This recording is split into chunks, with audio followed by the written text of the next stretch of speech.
What's going on, gang? I'm your host Twan and we are back with another video. And today we're breaking down ELECEED chapter 397. Let's get to it. The chapter picks up right where we left off, with Caden, JIWOO, Curtin, and Pluton facing off against the Patrick family. Vermonte goes on to say he regrets things have escalated this far, considering he didn't want problems with Caden to begin with.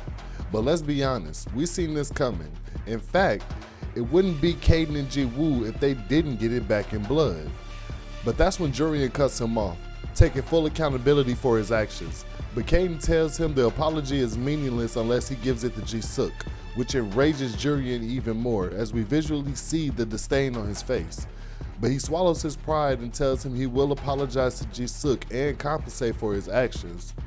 JIWOO goes on to say regardless, if it wasn't for Gastella, he'd have lost his friend forever, and that's why he intends to fight. He wants to send a message to anyone that thinks it's a good idea to harm those around him. This makes Caden happy, as JIWOO has grown to become someone who protects those around him.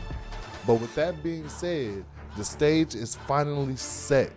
We see JIWOO square off against Jurian. Jurian starts off the fight by taunting JIWOO and telling him he isn't much of a challenge. So he's gonna hold back because if he harms JIWOO, things could get much worse for him since Caden is nearby.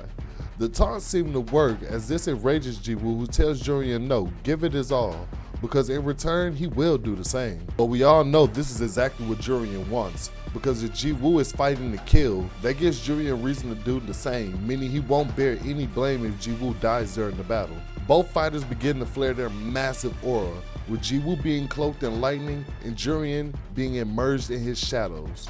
JIWOO starts off the fight by charging headfirst at Jurian, who tries to counter him, but the attack misses as we see JIWOO appear right behind Jurian, landing a massive blow. But JIWOO isn't done yet. He then begins to apply more pressure to Jurian, causing him to go on the defensive. He tries to trap JIWOO using his shadows, but our boy escapes with minimum effort because it's obvious that in terms of speed, JIWOO has Jurian beat.